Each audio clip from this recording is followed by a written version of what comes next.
Previously, the European scientists, they believed that the Earth was the center of the solar system and the universe. And all the planets, as well as the moon and the sun, it revolved around the Earth. This was called as geocentrism. And this was believed since the time of Ptolemy in the 2nd century BC till as late as 16th century, until Nicholas Copernicus in 1512,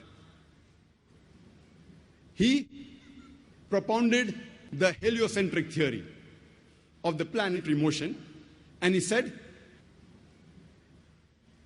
it is the sun which is the center of the solar system, and all the planets, as well as the Earth, it revolves around the sun.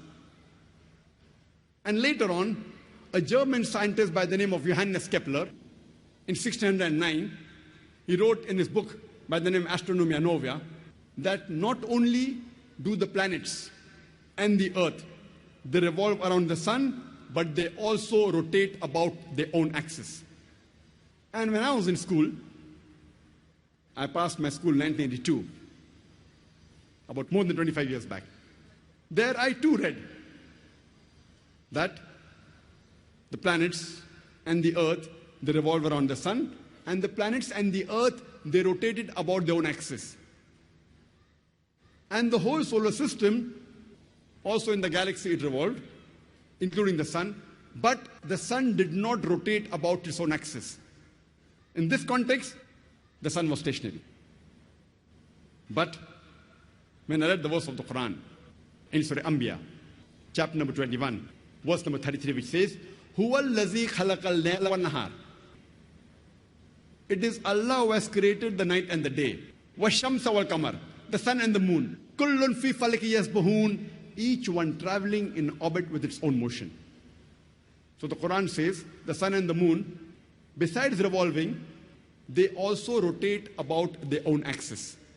The Arabic word used here is yasbahun, derived from the Arabic word sabaha, which describes the motion of a moving body. If I use this Arabic word yasbaha for a person who's moving on the floor, it will not mean that he's rolling, it will mean he's either walking or running. If I use the same word for a person in the water, it will not mean he's floating, it will mean he's swimming. Similarly, when Allah subhanahu wa ta'ala uses the same word for a celestial body, it does not mean that it is flying in the air, it means it is moving along with its own rotation. It's rotating about its own axis. So Quran says the sun and the moon, besides revolving, it also rotates about its own axis. And today, science has discovered that even the sun rotates. Since we can't see the sun directly, you get blinded if you see directly. If you have an equipment and have the image of the sun on a tabletop, we find that there are spots in the sun.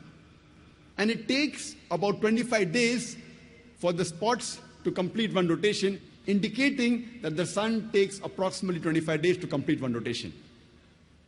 Imagine when I was in school, I was taught the sun was stationary, it didn't rotate about its own axis. And the Quran mentioned 14 years ago that it rotates. And now, alhamdulillah, most of the schools have incorporated that the sun also rotates.